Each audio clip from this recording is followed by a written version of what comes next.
You guys, I am so excited for you to meet Gracie. What an awesome experience for me to mentor somebody who's smarter than I am, like so much. But what's really great about Gracie, and what you're gonna see in the presentation, is how kind she is when we started and how much she thinks of others. When we started working together, we talked about a few different ideas, and like we both really like math, right? So we started talking about like discrete math and like graphs and Dijkstra's algorithm. Let's do something with that. But no, at the end, she really wanted to do something that was going to help others. So her whole project and everything that drove her through this was trying to help people with visual impairments. This is all what she was completely about. And it's really what drove her to create and to think about and to plan for a really awesome app that's going to help other people and not just interesting for her, but that's really going to make a difference in their world. So with that, I will give it to Gracie.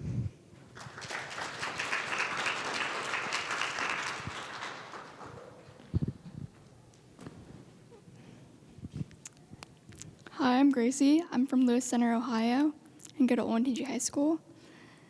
So my mentor is Laney S. I know I got it from online. She's a professor at Tufts University, and she teaches computer science and math. And she's involved in Magic and also NCWIT. I recommend any girls that are going into high school to apply for NCWIT because it's a great competing community for girls.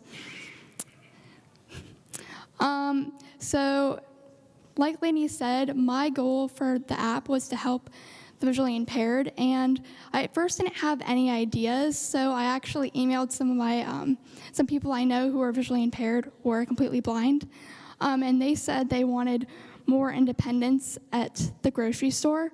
A lot of people don't think about this, but one thing that you run into having disabilities is that you aren't able to be as independent as others, so I wanted to make something where they would be able to be more independent. So I made it with Thunkable, which is like an online compiler, and it uses App Inventor. And like I said, I consulted the visually impaired when researching what to do. Also, when making my app, I kept in mind accessibility features. So I really liked learning a lot about the different aspects of computer science and things you've never thought of before. And I like working on projects that have real-world application and helping others. That was, like Laney said, my huge motivation for making this app. Some difficulties that I ran into. So I wanted to make my app in Java originally, so like for Android phones and such. But unfortunately, the compiler I was using, I could not test out my app very well because the window was very small. So then I switched to try and do it with Swift, but with Windows computers, you can't do Swift. You can only use Apple computers. And then I finally found this online compiler thing to make an Apple app. So let me just explain a little bit about my app here. So at the beginning, when you open up the app, basically the whole idea of it is to help you find stores nearby based off your location. And then once you get there, you can, so in grocery stores, you have to find your items. So what I did was I made my app accessible with the camera so that whenever you pointed the camera at something, then it would output what it was in audio, and also it put it on the screen as well. It's not very accurate yet, but hoping to change that in the future.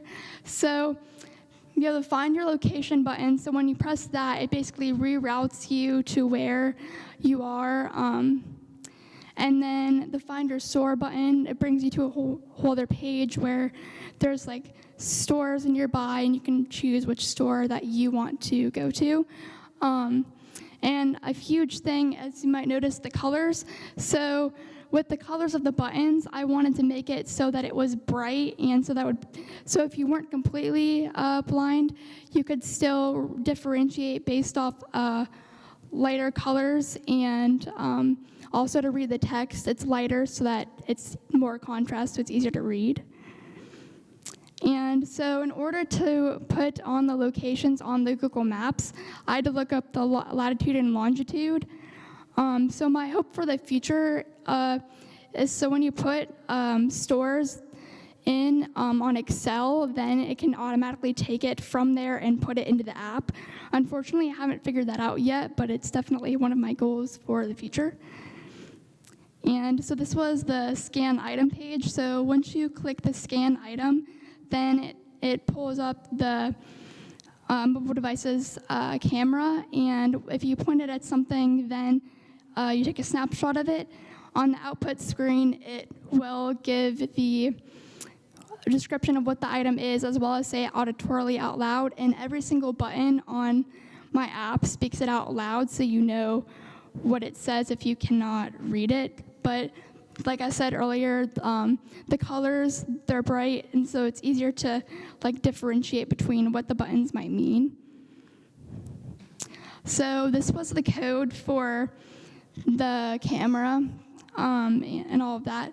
So basically, when you take the photo, there's all those outputs. So you wanted the description output to speak out loud. So in the text-to-speech, I called speak for the text on the label, and that way it would speak out loud what the camera had said. And that's why I'd like to thank everyone, but especially Laney Strange and Ira for helping me out so much, and everyone else in this room. Thank you.